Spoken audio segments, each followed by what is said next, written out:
India? Subscribe now and win a Mercedes-Benz C-Class and other assured gifts. Avail the special Forbes India subscription offer.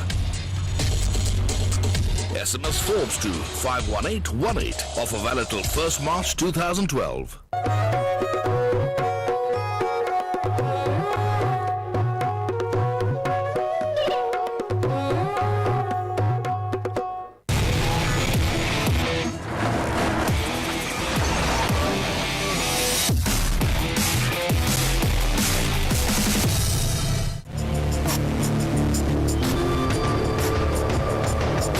Safari now rupees 7.95 lakhs only.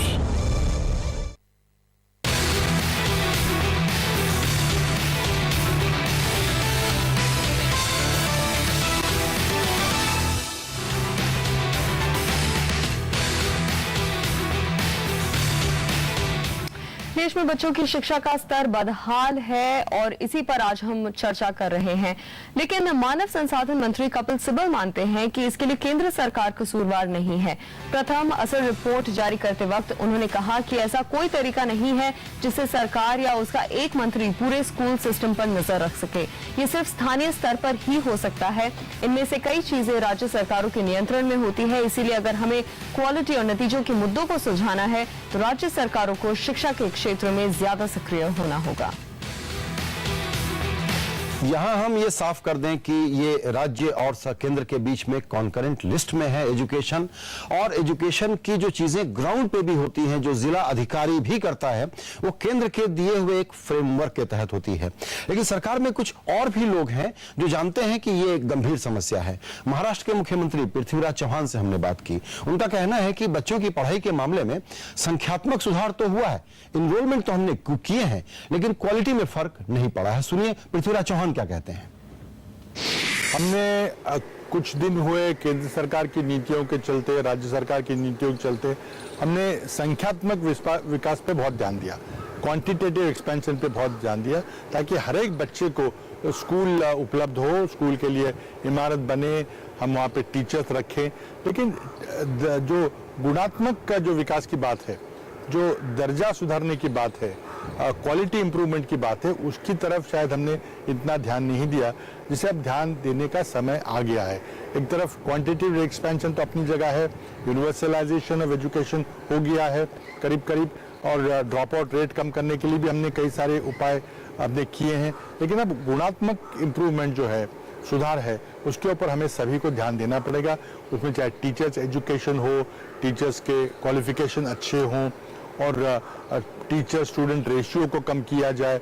इसके लिए महाराष्ट्र हमने कई सारे, राज्य सरकार ने कई सारे कदम उठाए हैं। लेकिन मैं मानता हूं कि एक बहुत बड़ा देश के सामने चैलेंज है कि हमारे प्राथमिक शिक्षा का स्तर, माध्यमिक शिक्षा का स्तर और उच्च शिक्षा का स्तर हम सभी ओर से बढ़ाएं। एक बहुत बड़ा चैलेंज राज्य सरकार के सामने और स्थानिक इकाइयों के सामने है। जी, दर्शकों से हम ये शेयर करना चाहेंगे कि एजुकेशन पर आज हम जब 4 घंटे का ये फोकस कर रहे हैं, तो हमारी भावना ये है कि इसको सॉफ्ट इशू न समझा जाए। ये पॉलिटिकल एजेंडा पे सबसे बड़ा इशू होना चाहिए, लेकिन इस इशू पे हम अपने पॉलिटिशियन को उनसे हम सवाल नहीं पूछते, उनकी जवाबदेही के बारे में उनको हम कटघरे में खड़ा करने की कोशिश नहीं करते। ये कार्यक्रम हम उस वक्त कर रहे हैं जब सामने बजट आने वाला है, और हम ये सवाल उठाना चाहते हैं कि आप हमारा पैसा, जो टैक्स पेयर का पैसा खर्च करते हैं, उसका इस्तेमाल कैसे होता है, इसका हमको हिसाब दीजिए। आपने हमसे जो एजुकेशन सेस लिया, उसका हमको हिसाब दीजिए, और यह हिसाब मांगना जरूरी है। और वित्त मंत्री प्रणब मुखर्जी जैसे संजीदा व्यक्ति से उम्मीद की जानी चाहिए कि इस इशू को एड्रेस करने के लिए भले ही एक बजट में वो कुछ न कर सकें, लेकिन ध्यान जरूर देंगे, कोई बात हमसे जरूर ऐसी कहेंगे जिससे हमको उम्मीद बने कि इसकी गंभीरता को यह सरकार समझ रही है। अजय शाह के पास चलेंगे। अजय, मैं आपसे इसी बात को अंडरलाइन कराना चाहता हूं कि सर्व शिक्षा अभियान, एनरोलमेंट बढ़ा लीजिए, राइट टू एजुकेशन ले आइए। सुनने में अच्छा लगता है कि शिक्षा का अधिकार मिल जाएगा आपको, लेकिन ये पैसा हमारा जा कहां रहा है, एजुकेशन सेस हमारा जा कहां रहा है, और इसको कैसे रोका जाए कि ये पैसा ठीक से इस्तेमाल हो। The problem is that government schools are not well organized. We recruit a civil servant. He is not keen to come to work. Even if he comes to teach, he does not have to put in any great effort on teaching. He is not held accountable. His salary is fixed. He can never be sacked. Okay? This is the problem. You will not get teaching done as long as the frontline teacher is going scot-free. He can do anything he wants and nobody can touch him. Under that kind of format, we will never get education done. So our problem is not more teacher training. Our problem is not student to teacher ratio. Our problem is the incentive of the teacher. The teacher is a civil servant who has no incentive to teach. As long as that is the case, the teaching will never happen. You can double the money, the teaching will not happen.